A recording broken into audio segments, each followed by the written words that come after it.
Meski merupakan hak prerogatif presiden, sesungguhnya keberadaan menteri di kabinet tidak sepenuhnya mutlak atas kehendak presiden. Banyak di antara mereka merupakan utusan atau penugasan partai sebagai balas jasa atau bagi-bagi kekuasaan, power sharing, atas dukungannya pada proses pemilihan presiden sebelumnya. Keberadaan mereka ditentukan oleh partai politik atau organisasinya. Presiden hanya mengangkat dan melantik, sekalipun mungkin sebelumnya sudah ada pembicaraan antara presiden dengan ketua umum partai atau ketua ormasnya. Demikian juga yang terjadi pada Kabinet Merah Putih pemerintahan Prabowo Subianto. Puluhan menterinya berasal dari berbagai macam partai politik yang menjadi pengusung sekaligus pendukung di Pilpres 2024. Ada juga kemudian dukungan dari sejumlah ormas termasuk Projo, Coman, dan lain-lain. Menurut Ketua Umum Partai Golkar, Bahlil Lahadalia, partainya mendapat jatah 8 kursi sebagai imbalan atas dukungannya pada pasangan Prabowo Subianto Gibran Rakabuming Raka di Pilpres 2024. Selain itu, masih menurut Bahlil, banyaknya jatah menteri yang diterima Partai Golkar adalah juga bagian dari barter kursi ketua MPR yang secara teori menjadi milik Golkar, namun faktanya hari ini diduduki oleh kader Partai Gerindra yakni Ahmad Muzani. Klaim Bahlil terkait kursi ketua MPR sempat dibantah oleh Gerindra. Untuk menghormati hak prerogatif presiden, mungkin saja ada partai yang sudah diberitahu mendapat 5 menteri, namun kemudian menyodorkan 6-7 calon menteri kepada presiden, di mana 2 diantaranya kemudian dicoret oleh presiden. Dengan demikian ada kesan presiden yang memilih 5 nama tersebut. Ini kan hanya basa-basi politik. Faktanya munculnya menteri dari partai atau ormas merupakan kewenangan dari partai atau ormas itu sendiri.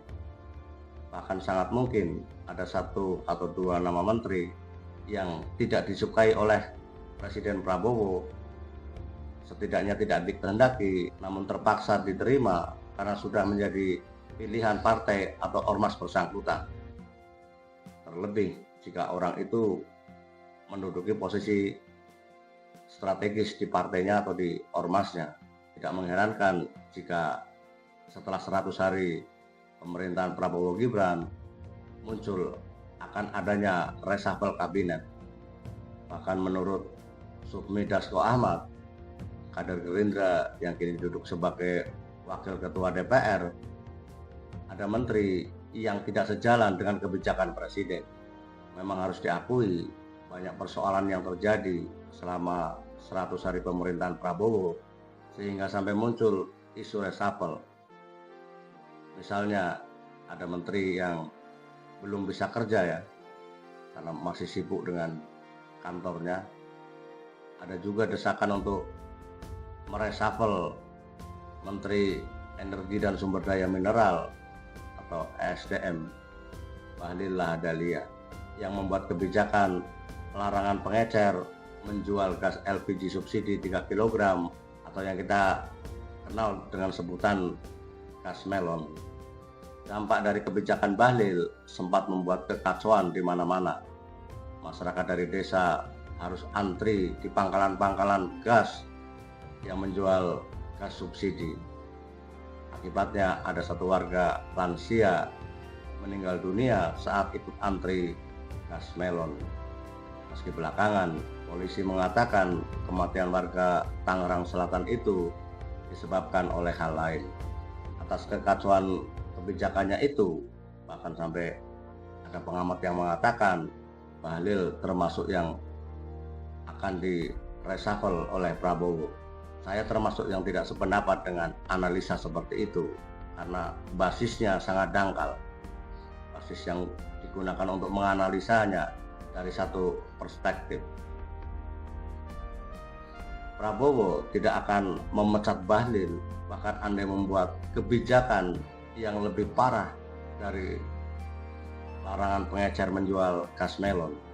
Misalnya Bahlil membuat kebijakan bagi-bagi konsesi tambang hanya kepada kelompoknya, itu pun tidak akan dipecat oleh Prabowo.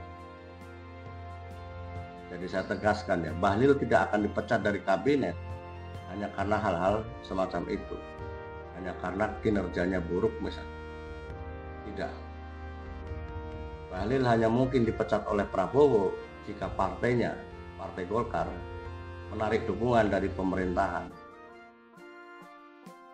Di luar faktor itu tidak ada. Selama Golkar masih mendukung pemerintahan Prabowo Gibran, katakanlah selama Bahlil juga duduk sebagai ketua umum, maka posisi Bahlil aman-aman saja di kabinet, terlepas dari baik atau buruk, berprestasi atau tidak di dalam kerja kementeriannya. Jadi tolok ukur Bahlil dipecat atau tidak bukan berdasarkan kinerjanya, melainkan berdasarkan dukungan partainya. Ada juga faktor lain, yakni bahwa diakui atau tidak, Bahlil adalah orang kepercayaan mantan Presiden Joko Widodo. Naiknya Bahlil ke kursi ketua umum Partai Golkar merupakan anomali bagi partai yang merupakan kelanjutan dari yang dulu namanya Orsospol, organisasi sosial politik di masa Orde Baru, sekaligus sebagai penguasa ya, karena selalu menang dalam 5 pemilu di masa Orde Baru. Jadi sekedar flashback naiknya Bahlil di kursi ketua umum Golkar ya, diawali dengan mundurnya ketua umum saat itu Erlangga Hartarto melalui surat yang ditandatangani pada tanggal 10 Agustus 2024 dan dibacakan keesokan hari. Setelah Erlangga mundur, Bahlil naik menggantikan. Ya sebenarnya wajar-wajar saja, nggak mungkin kan ketua umum partai politik kosong. Persoalannya adalah prosesnya yang berkilat. Proses naiknya Bahlil menjadi ketua umum Partai Golkar itu hanya 10 hari setelah Erlangga mengundurkan diri, yakni melalui Munas 11 tanggal 21 Agustus 2024. Di proses Munas itu sangat cepat. Erlangga mundur, kemudian diangkat PLT, lalu menggelar Munas dan naiklah Bahlil. Konon Jokowi yang sudah diambang akhir kekuasaannya ingin berlabuh ke Partai Golkar karena sudah tidak dianggap lagi sebagai kader PDIP. Jokowi mengincar posisi Ketua Dewan Pembina. Namun Jokowi ingin yang menjadi Ketua Umum Bahlil Lahadalia. Istana kemudian melalui Pratikno konon menekan Erlangga agar mundur dengan senjata kasus ekspor CPO, crude palm oil, yang memang diduga melibatkan Erlangga. Erlangga sudah pernah diperiksa oleh Kejaksaan Agung terkait kasus ini. Ini kasus ekspor CPO, bahan mentah minyak goreng, di tengah kelangkaan minyak goreng di tahun 2021 kemarin. Bahkan saat itu di kalangan wartawan itu sudah beredar kabar Kejaksaan Agung sudah menetapkan Erlangga sebagai tersangka. Namun setelah Erlangga mundur dari kursi ketua umum Partai Golkar, kabar itu pun dengan sendirinya mereda dan hilang sampai saat ini.